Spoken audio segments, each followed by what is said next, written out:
नमस्कार एवरीवन, मेरा नाम डॉक्टर नेहा कथूरिया भटनागर। आज है 10 अक्टूबर, वर्ल्ड मेंटल हेल्थ डे। ये सेलिब्रेट होना स्टार्ट हुआ था 1992 में। किन्होंने स्टार्ट किया था? World federation of mental health ने। क्यों किया था? ये स्टार्ट किया था कि सोशल स्टिग्मा को खत्म करना, मेंटल हेल्थ अवेयरनेस को स्प्रेड करना और आम जनता में, लोगों में ये चीज फैलाना कि मेंटल हेल्थ अवेयरनेस क्या है, मेंटल हेल्थ सिम्टम्स क्या है। क्या हम इनकी ग्राउंड रियलिटी जानते हैं? हम आसपास अपने दोस्तों में, अपने फैमिली मेंबर्स में, अपने कोलीग्स में ऑब्जर्व करते हैं लोगों के नेचर को, उनके बिहेवियर में क्या चेंजेस हैं, इनको ऑब्जर्व करते हैं। सो ये जो साइन एंड सिम्टम्स आज मैं डिस्कस करने वाली हूँ रिगार्डिंग द मेंटल हेल्थ, ये आपको हेल्प करेंगे अपने आप को जज करने में और सराउंडिंग्स में अवेयरनेस फैलाने में, प्लस ऑब्जर्व करने में अपने फैमिली एंड फ्रेंड्स को कि कहीं पे भी कुछ बिहेवियर चेंजेस हैं जहां पर एडवाइस की ज़रूरत है, medical advice, counselling, therapy, guidance under the medical channel अगर आपको ज़रूरत लग रही है तो आप उन्हें प्रेरित कीजिए, उनको गाइड कीजिए कि please visit the doctor so that you can help them in getting better and having a good life. So what are the symptoms we'll discuss? Number 1, feeling of worthlessness and helplessness. ये कैसी feeling है? ये feeling है जैसे एक लो mood होना, अपने आप को गिल्ट करना, क्वेश्चन ऑफ डाउट में रहना, अपने आप को वर्थलेस फील करना, मतलब मेरी कोई पहचान नहीं है, मैं कुछ कर नहीं सकता, मेरे अंदर कॉन्फिडेंस नहीं है, एबिलिटी नहीं है कोई भी चीज करने की, और अपने आप में बहुत सारी गिल्ट इकट्ठा कर देना कि मेरी मिस्टेक है या मैं नहीं कर पा रहा हूँ। क्वेश्चन ऑफ डाउट जब हमें ये आने लगे अपने अंदर या आपके आसपास किसी पर्सन में, आपको ये ऑब्जर्व करना है कि feeling of worthlessness and feeling of hopelessness.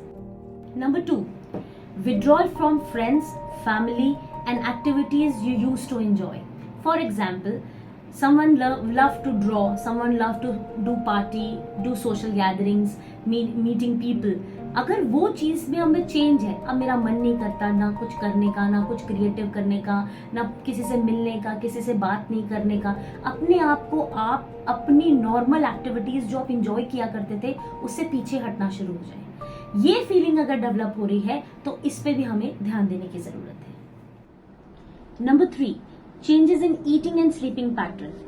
आप ये बहुत टाइम से ऑब्जर्व कर रहे हैं कि आपकी स्लीप बहुत ज्यादा डिस्टर्ब है, बहुत ज्यादा नींद आ रही है, बहुत ही ड्राउजी रहना, हमेशा नींद में रहना, या नींद आ ही नहीं रही है, आपको नींद आने में बहुत डिफिकल्टी होती है और डीप स्लीप आ ही नहीं रही है। साथ में ईटिंग हैबिट्स में बहुत चेंजेस है, एक्सेसिव हंग्री फील करना या एपेटाइट बिल्कुल खत्म हो जाना, उसमें आपके वेट में भी चेंजेस आपको ऑब्जर्व होंगे कि आपका वेट एक्सेसिव गेन हो रहा है if you are eating too much, and आप बिल्कुल नहीं खा रहे तो आपका वेट रिड्यूस होना स्टार्ट हो जाएगा।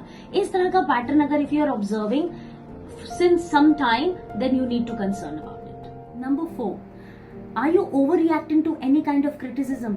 इस तरह की फीलिंग, आप पैनिक हो जाना, एक किसी ने अगर आपको कुछ कहा तो आपने बहुत ज्यादा ओवर रिएक्ट करना, बहुत गुस्सा, बहुत एंगर, बहुत वायलेंट बिहेवियर, या आपको किसी ने कुछ कह दिया तो आपको लग रहा है कि बस मैं इसको कुछ कर दूं, मैं कुछ इसे मार दूं, या मैं इस सिचुएशन से कैसे टैकल करूं, and you starting having a panic attacks. इस तरह का कुछ ओवर रिएक्शन किसी पर्टिकुलर सिचुएशन में जो शायद इग्नोर किया जा सकता था, या आप पहले कभी उसको रिएक्ट नहीं करते थे, now you are overreacting to the small events also. So this is also you have to observe. अगर इस तरह का पैटर्न भी आपको ऑब्जर्व हो रहा है या आपको कुछ इस तरह का बिहेवियर चेंजेस नजर आ रहा है, then also we need to consult. Number 5, feeling tired and exhausted all the time.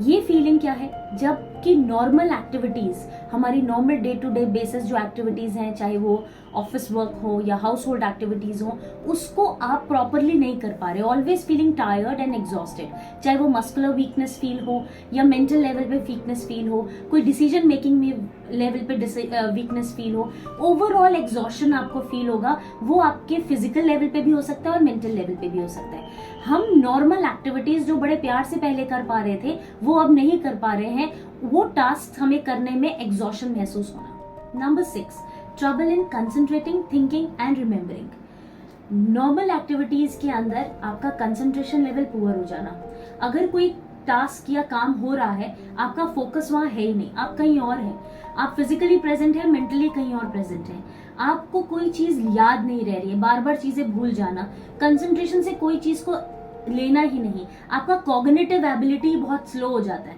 आप नॉर्मल चीजों को बहुत जल्दी रिसीव नहीं कर पाते, वहां स्लो डाउन हो रहे हैं, आप फिजिकली तो वहां प्रेजेंट है बट मेंटली प्रेजेंट नहीं है। सो इस चीज की भी प्रॉब्लम्स आप फील कर रहे हैं तो then again you need to consult a doctor. Number 7, anxious behaviour with regular crying. इस चीज में हमने क्या ऑब्जर्व करना है कि हम बहुत रेस्टलेसनेस महसूस कर रहे हैं, बहुत एजिटेटेड महसूस कर रहे हैं, बहुत ज्यादा एंग्शियस हो जाते हैं और कोई भी बैलेंस स्टेट ऑफ थिंग नहीं है, बैलेंस स्टेट ऑफ मूड नहीं है, हम बहुत ज्यादा सेंटिमेंटल हो जा रहे हैं या बहुत ज्यादा एंग्शियस हो जा रहे हैं कोई भी सिचुएशन को लेके कि हम पैनिक हो पा रहे हैं, कोई डिसीजन नहीं ले पा रहे हैं या घबरा जा रहे हैं, एंड देन साथ में रेगुलर क्राइंग या बिल्कुल ही लो मूड हो जाते हैं और रेगुलर क्राइंग पे चले जाते हैं। इस तरह का बिहेवियर जहां पे कोई भी बैलेंस नहीं है, आपका जो मूड का स्विंग है वो बहुत ज्यादा अप एंड डाउन रेशोज दे रहे हैं, then also we need to be have a concern behaviour कि ये हमारे साथ ऐसा या किसी के साथ ऐसा क्यों हो रहा है। Number 8, neglect of personal care. In this point आप बहुत ध्यान से ऑब्जर्व कर सकते हैं या फील कर सकते हैं कि जब सिम्टम्स डेवलप होते हैं मेंटल स्टेट को लेके तो ये इस तरह के जो पेशेंट्स हैं या जो पीपल हैं जो ये इस तरह का फील कर रहे हैं वो अपनी अपीयरेंस को लेके बहुत कंसर्न नहीं रहते, बहुत ही अनहाइजीनिक होना स्टार्ट हो जाते हैं, उनको अपनी प्रेजेंस अपनी अपीयरेंस पे बहुत ज्यादा ध्यान नहीं लगेगा, वो बहुत अनहाइजीनिक सिचुएशन में जा सकते हैं। अगर आपको ऐसा लगता है कि कोई पर्सन अपने सेल्फ केयर की तरफ है ही नहीं, सेल्फ हाइजीन की तरफ ध्यान ही नहीं दे रहा है, देन आपको ये पॉइंट माइंड में रखना है कि this is also one of the factors in mental health state. Number 9, persistent physical symptoms such as headaches, digestive problems or any chronic issues which is not responding from the normal routine treatment। आप observe कर रहे हैं कि बहुत time से हम treatment ले रहे हैं मैम, मगर हमारे ना ये सिम्टम्स ठीक ही नहीं होते, हमारा डाइजेशन ठीक ही नहीं हो रहा या हमें हेडेक्स आने ठीक ही नहीं हो रहे, I am taking treatment since many months, some long duration of time हम मेडिसिन खाई जा रहे हैं मगर हमें इम्प्रूवमेंट नहीं आ रहा है। इस तरह के सिम्टम्स आपको ऑब्जर्व होंगे कि कोई पर्सन अपने किसी पर्टिकुलर इशू को लेके बहुत टाइम से ट्रीटमेंट कर रहा है बट स्टिल उसका रिजल्ट नहीं आ रहा है। यहाँ पर भी हमें एक कंसर्न होता है कि कहीं ये कोई साइकोसोमैटिक इशू तो नहीं है, कहीं ये साइकोलॉजी से कनेक्टेड प्रॉब्लम तो नहीं है, देन अगेन आपको यहाँ पर साइकोलॉजिस्ट या साइकेट्रिस्ट से कंसल्ट करने की जरूरत है। Number 10, excessive substance abuse. इसके अंदर है कि हम किसी भी चीज के एडिक्ट हो रहे हैं, फॉर एग्जाम्पल स्मोकिंग, अल्कोहल या ड्रग्स। इस तरह के सब्सटेंस अब्यूज अगर आप अपने सराउंडिंग्स में, अपने फ्रेंड्स एंड फैमिली या आप खुद फील कर रहे हैं, इसको बहुत ज़्यादा कंसल्ट करने की ज़रूरत है, बिकॉज आपकी डिपेंडेंसी किसी चीज़ पे आती जा रही है। आपको स्मॉल हैप्पीनेस के लिए या आपको किसी सिचुएशन से रन अवे करने के लिए आप इस पर डिपेंड होते जा रहे हैं, और अगर आपकी डिपेंडेंसी इस पर बढ़ती है, which is very dangerous for our health as well as our mental health, this issue has to be raised on a very large scale. हमको इसको कंसल्ट करना चाहिए अपने डॉक्टर्स के साथ, अपने थेरेपिस्ट के साथ, और बात करनी चाहिए कि how to get rid of this problem. The last point, number 11, the thoughts of death in suicide. ये बहुत इम्पॉर्टेंट एंड बहुत ही ज़्यादा कंसर्न्ड पॉइंट है कि जब इंसान को इस तरह के भाव आने लगे कि मैं अपनी ज़िंदगी को ख़त्म कर लूँ, मैं अपनी ज़िंदगी को जीना नहीं चाहता, या मैं कुछ ना कुछ प्लान एंड प्लॉटिंग करते रहते हैं कि वो अपनी लाइफ को एंड कैसे करें। ये बहुत कंसर्न रेस्ड इशू है हमारी फैमिली में। अगर आपको कोई ऐसा पर्सन है जो इस तरह की प्लानिंग एंड प्लॉटिंग कर रहा है, इंटरनली ऐसे ऐसे सिम्टम्स फील कर रहा है, you need to talk to your doctor immediately. आपको अपने लेवल पे इस पे सबसे ज्यादा एक्शन लेने की जरूरत है, और please observe surroundings, please observe your fans, family and colleagues. अगर इस तरह के सिम्टम्स अगर किसी के अंदर आ रहे हैं, इसलिए कहते हैं share the problem. Sharing is very important. कहीं ना कहीं अगर हम अपने इश्यूज को शेयर करते हैं अपने फ्रेंड्स एंड फैमिली में, और अपने अंदर एक नई नई स्टोरीज नहीं डेवलप करते हैं या इमेजिनेटरी प्रॉब्लम्स नहीं डेवलप करते हैं, तो हम बहुत बेटर मेंटल स्टेट पे रहते हैं। अगर इस तरह के इश्यूज आपके माइंड में डेवलप होते हैं तो आप गलत एक्शन ले सकते हैं आप अपनी लाइफ को एंड कर देते हैं। हमारे इंडिया में इतने सारे सुसाइड होते हैं, इतनी ज़्यादा हमें इस तरह की रिपोर्टिंग आती है which we really need to concern about. हमको अपने आसपास एक बहुत प्यार से एक शेयरिंग एटीट्यूड क्रिएट करना चाहिए कि हम अपना भाव, अपनी मेंटल स्टेट के बारे में डिस्कस कर सकते हैं। हो सकता है आपको सामने वाला कोई भी solution ना दे, but sharing will help you to get rid of that problem, that feeling which is coming up as a very negative thoughts. So share your negative thoughts with your loved ones, with the people around you. अगर आप किसी और के साथ नहीं share कर सकते, share with your therapist. Therapists are there, doctors are there, people are there to talk to them and get rid of all these problems and have a great mind, great healthy mind.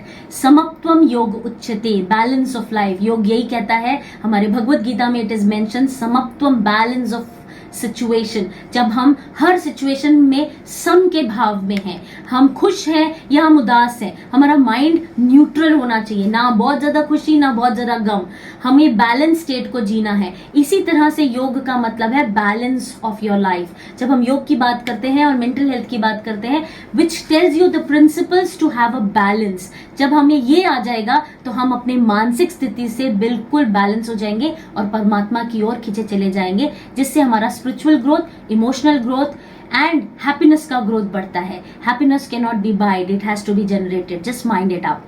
I hope this video will help you to spread the awareness about the mental health issues and आप concerned रहेंगे, आप aware रहेंगे अपने friends, family, colleagues के बारे में, plus अपने बारे में भी। तो इस situation को समझते हैं and इस mental health day को celebrate करते हैं और awareness फैलाते हैं। Please share this video with your loved ones. नमस्ते।